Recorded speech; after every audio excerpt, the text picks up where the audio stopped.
Kasih Tuhan, perayaan Natal semakin dekat dan kita diajak hari ini untuk mengenal lebih dalam tentang Yesus Kristus. Maka dalam bacaan Injil hari ini, Santo Matius Injil melukiskan kepada kita tentang silsilah Yesus, tentang keturunan Yesus. Kita tentu mendalami apa artinya silsilah Yesus itu ditulis oleh Santo Matius dan kemudian diwartakan oleh gereja kepada kita sekalian. Marilah berdoa. Allah Bapa Pencipta dan Penyelamat kami bersyukur karena sabda-Mu menjadi manusia dan lahir dari rahim perawan Maria. Semoga Yesus Kristus, Putra Tunggal-Mu, sudi mengikut sertakan kami dalam kehidupan ilahinya. Sebab Dialah Tuhan pengantara kami, yang bersama dengan Dikau dalam persatuan Roh Kudus, hidup dan berkuasa Allah sepanjang segala masa. Amin.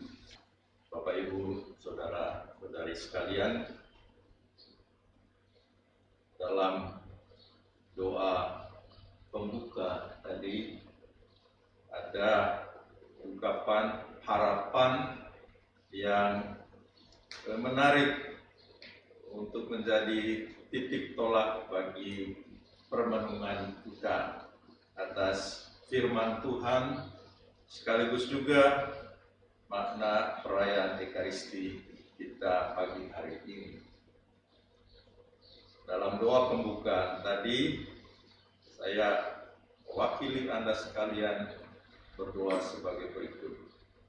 Semoga Yesus Kristus, Putra Tunggal-Mu, sudi mengikut sertakan kami dalam kehidupan ilahinya. Kita memohon agar Yesus Kristus mengikut sertakan kita dalam kehidupan ilahinya, dalam kehidupan Dia bersama Bapa dan Roh Kudus. Juga dalam kehidupan Dia untuk melaksanakan, mewujudkan karya Allah menyelamatkan kita umat manusia. Jadi kita pada masa kini diminta untuk terlibat. Bukan saja Yesus meminta kita, tapi kita berdoa. Kita mohon Tuhan, libatkan kami dalam kehidupan, dalam karya penyelamatan.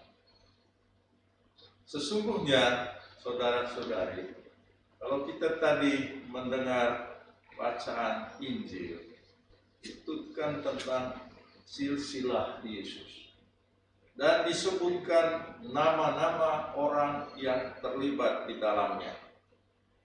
Dimulai dengan nama Abraham, kemudian ada Ishak, kemudian Yakub, Yehuda, Peres, Serah, Edson, dan seterusnya.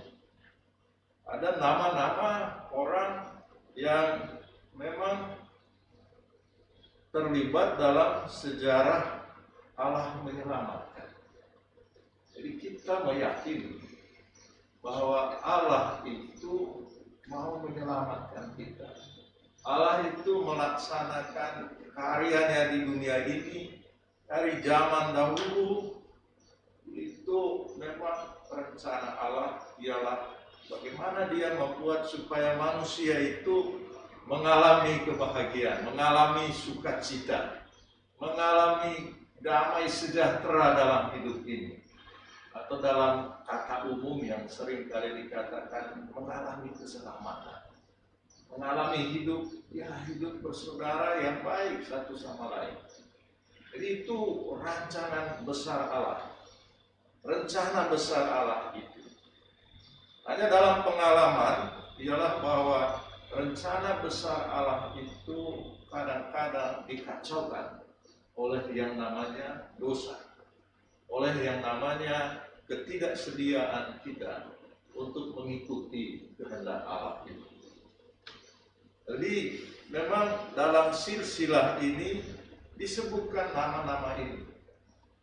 Saya ikut dalam grup WA baca kitab suci.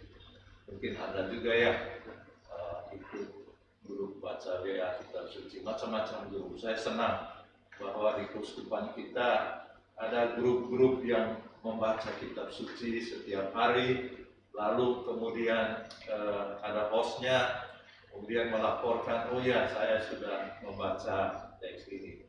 Dan kalau kita membaca kitab suci seperti itu dari bab ke bab, memang kita akan mengenal dan mengetahui nama-nama yang tadi disebutkan dalam silsilah Yesus ini. Ada nama-nama seperti Boas dalam kitab Rut, itu ada. Boas ini dikenal sebagai orang yang murah hati terhadap Rut. Kita tahu Rut juga seorang wanita Moab, bukan keturunan orang Israel.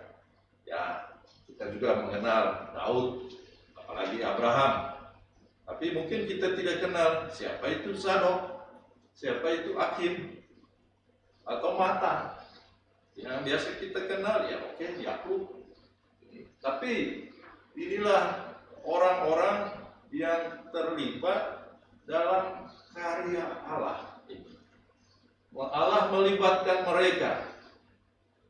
Allah mengajak mereka untuk bersama-sama mewujudkan karya keselamatan, dan mereka menanggapi dengan kelebihan dan kekurangan mereka. Jadi kalau kita membaca silsilah ini, satu hal yang bisa kita lihat, atau banyak hal sebenarnya, satu hal yang bisa kita lihat ialah bahwa memang Yesus itu ya berasal dari keturunan manusia. Maka kita mengimani Yesus itu adalah Allah dan manusia.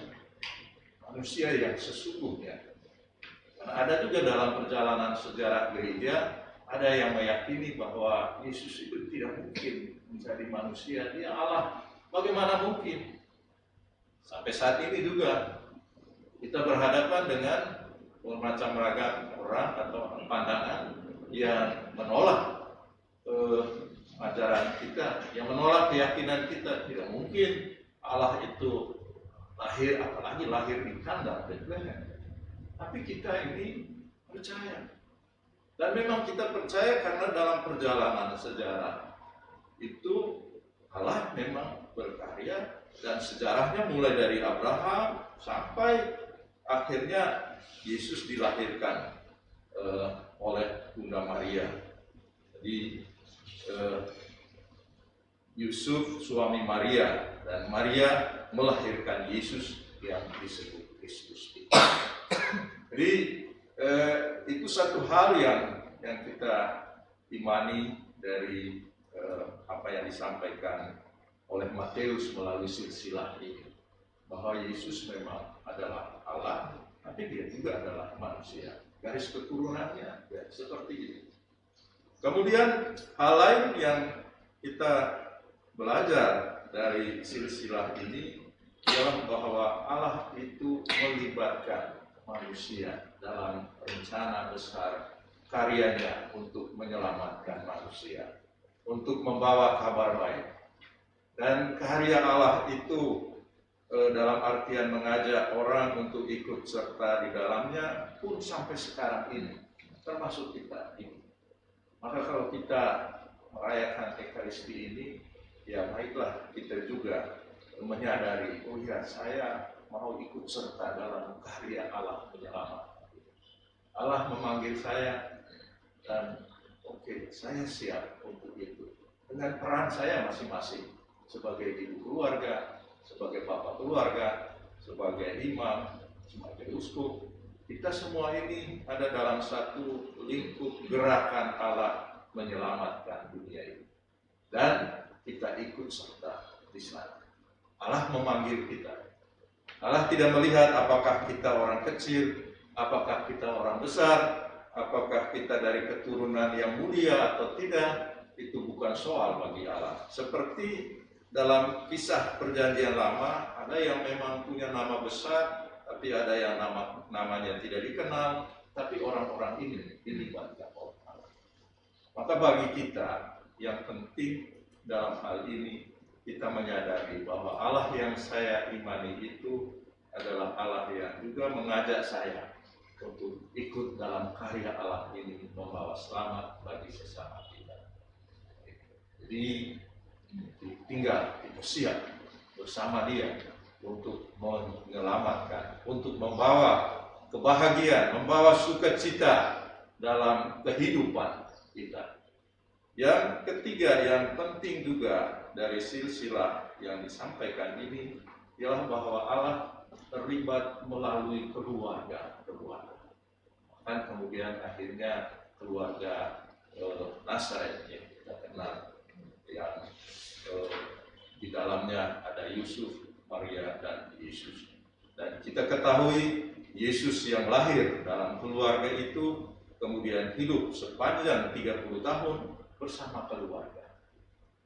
Maka dalam arti tertentu panggilan hidup berkeluarga itu merupakan panggilan yang sungguh-sungguh luhur untuk mewujudkan karya Allah menyelamatkan.